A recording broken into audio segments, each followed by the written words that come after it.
मित्रों, नमस्कार। आज हम वर्णमाला पढ़ाएंगे। वर्णमाला सबसे पहले हम समझेंगे कि वर्ण किसे कहते हैं। वर्ण किसे कहते हैं? वर्ण छोटी से छोटी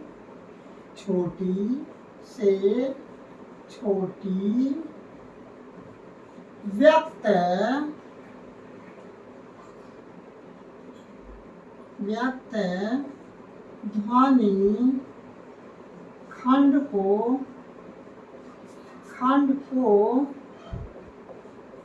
वर्ण कहते हैं। वर्ण कहते हैं। छोटी से छोटी व्यक्त ध्वनि खंड को वर्ण कहते हैं। अब वर्ण कितने प्रकार के होते हैं? वर्ण दो प्रकार के होते हैं। वर्ण दो प्रकार के होते हैं। वर्ण दो प्रकार के होते हैं। नंबर 1 स्वर, नंबर 2 व्यंजन। वर्ण दो प्रकार के होते हैं। नंबर 1 स्वर, नंबर 2 व्यंजन। अब स्वर किसे कहते हैं? स्वर उन वर्णों को कहा जाता है। उन वर्णों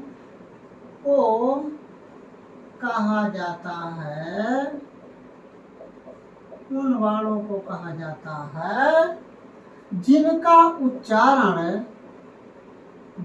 उच्चारण स्वतः होता है। स्वतः या अपने आप होता है। अपने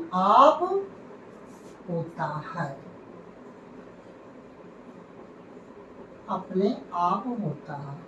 स्वर उन वर्णों को कहा जाता है जिनका उच्चारण स्वतः या अपने आप होता है। जैसे आ, इ, ई, ओ, उ आदि।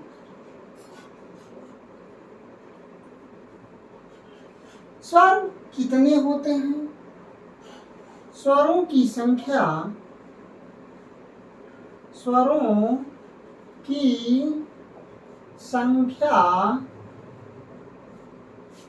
9 होती है। स्वरों की संख्या 9 होती है।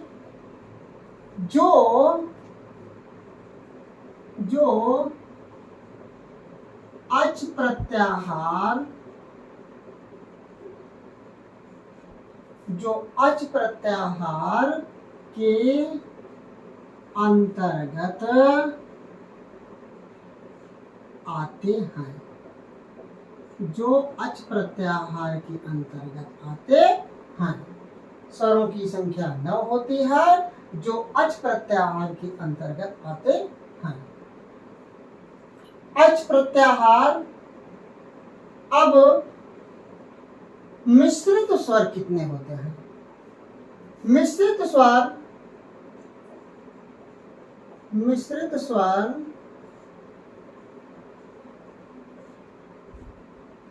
4 होते हैं। 4 होते हैं जो दो वर्णों से मिलकर बने होते हैं।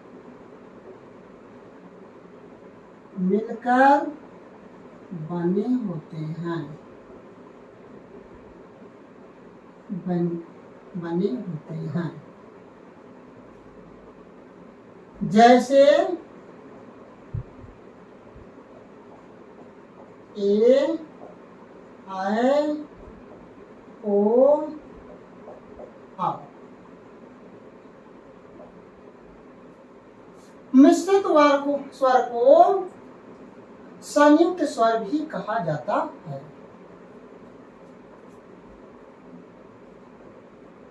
अनुस्वार एक होता है,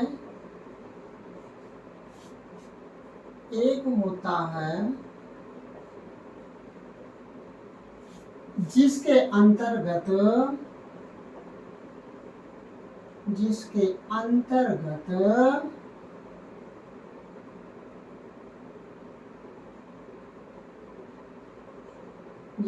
अंतर्गत अंग आता है।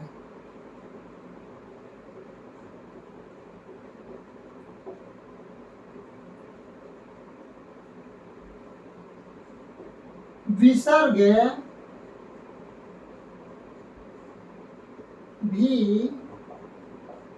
एक होता है, जिसे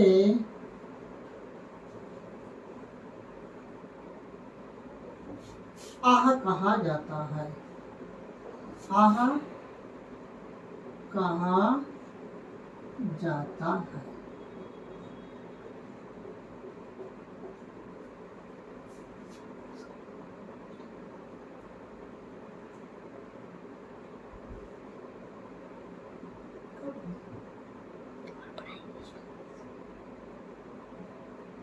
मिटाएं?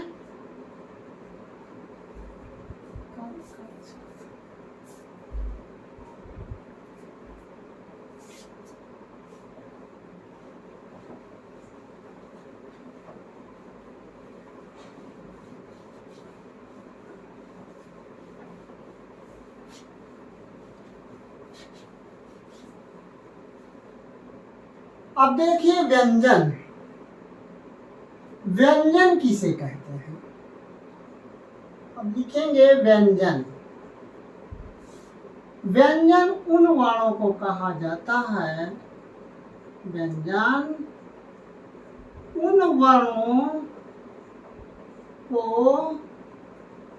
कहा जाता है जिनका उच्चारण स्वतः यानी अपने आप नहीं होता है, नहीं होता है। व्यंजन उन वर्णों को कहा जाता है जिनका उच्चारण अपने आप नहीं होता है। क्योंकि जैसे क कहेंगे इसलिए क धन आ मिलकर बराबर का हुआ। क्योंकि व्यंजन में जब तक स्वर नहीं जुड़ेगा तब तक वह पूर्णतया उच्चारण नहीं हो सकता है। व्यंजन 3 प्रकार के होते हैं। व्यंजन 3 प्रकार के होते हैं। 3 प्रकार के होते हैं। नंबर 1 स्पर्श व्यंजन। स्पर्श या अस्पृष्ट व्यंजन। स्पर्श या अस्पृष्ट व्यंजन। नंबर 2 अंतस्थ व्यंजन। नंबर 3 ऊष्म व्यंजन। ऊष्म व्यंजन। नंबर 1 स्पर्श या अस्पृश्य व्यंजन। नंबर 2 अंतस्थ व्यंजन। नंबर 3 ऊष्म व्यंजन। स्पर्श व्यंजन स्पर्श व्यंजनों की संख्या 25 है। स्पर्श व्यंजनों की संख्या 25 है। यह 5 वर्गों से मिलकर बना है। जैसे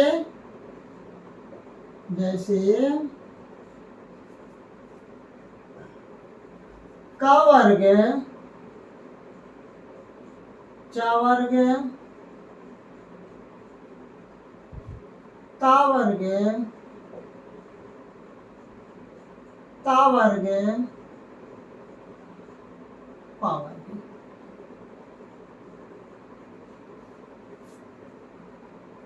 स्पष्ट व्यंजनों की संख्या 25 है। यह 5 वर्गों से मिलकर बना है। जैसे का वर्ग, चा वर्ग, टा वर्ग, ता वर्ग, पा वर्ग। प्रत्येक के अंतर्गत का, खा, गा, घा, अंगा, चा, छा, जा, झा, इया, टा, ठा, डा, ढा, अड़ा, ता, था, दा, धा, ना, पा, फा, बा, भा, मा। यानी का से लेकर के मा तक के वर्ण स्पर्श व्यंजन के अंतर्गत आते हैं। तो 5 गुणे 5 बराबर 25। अंतस्थ व्यंजन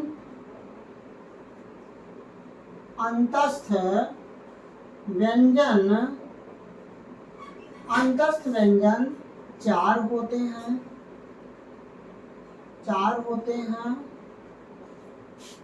या, रा, ला, वा। अंतस्थ व्यंजन भी 4 होते हैं। या, रा, ला, वा। और ऊष्म व्यंजन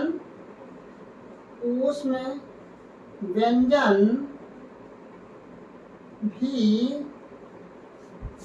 4 होते हैं। ऊष्म व्यंजन भी 4 होते हैं। सा, का, सा। यह प्रश्न अधिकतर एग्जाम में पूछे जाते हैं। यार अलावा अंतस्थ और साफा साहा ऊष्म। जिस प्रकार संयुक्त स्वर 4 होते थे, ए, आई, ओ, औ, उसी प्रकार और संयुक्त व्यंजन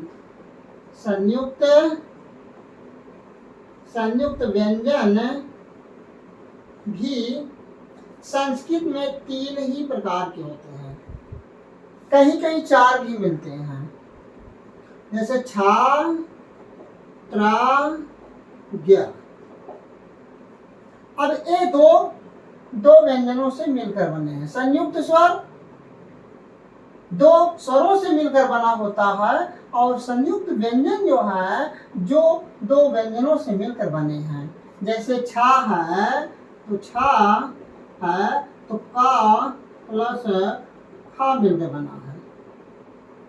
और त्रा है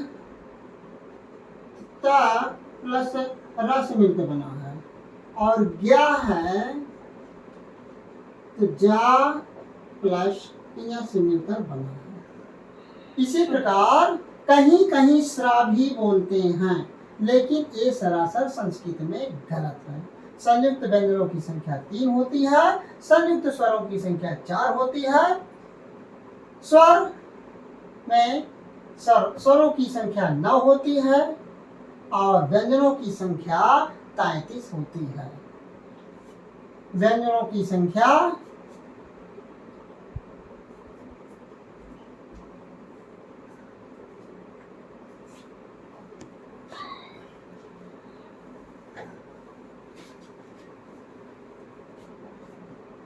व्यंजनों की कुल संख्या 33 होती है। व्यंजनों की कुल संख्या 33 होती है, जो हल प्रत्याहार के अंतर्गत रखा जाता है। हल को व्यंजन कहा जाता है, लेकिन यदि अगर पूछा जाए कि व्यंजनों को हल प्रत्याहार के अंतर्गत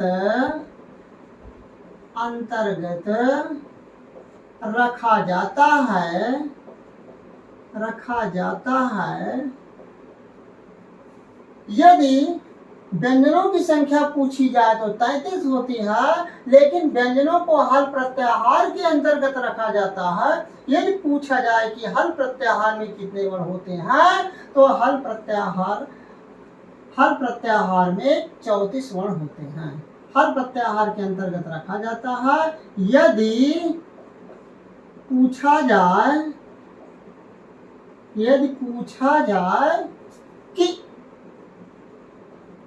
कि हल प्रत्याहार में कितने वर्ण होते हैं, तो आप उत्तर बताएंगे 34। भले ही व्यंजनों को हल प्रत्याहार के अंतर्गत रखा जाता है, लेकिन यदि व्यंजनों की संख्या पूछे तो 33 बताएंगे। यदि अगर व्यंजनों को हल प्रत्याहार के अंतर्गत भले ही रखा जाए, यदि पूछा जाए कि हल प्रत्याहार के अंतर्गत कितने वर्ण आते हैं, तो तुरंत उत्तर 34 होगा। क्योंकि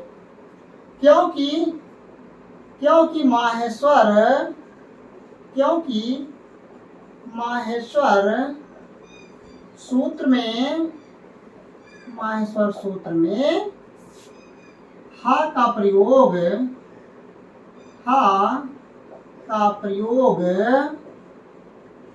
2 बार आया है, 2 बार हुआ है।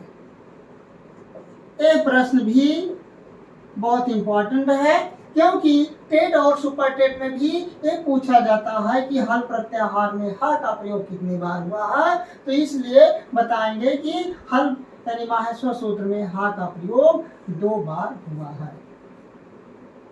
आज की क्लास यहाँ तक। इसके बाद हम प्रत्याहार बताएंगे। नमः संस्कृत।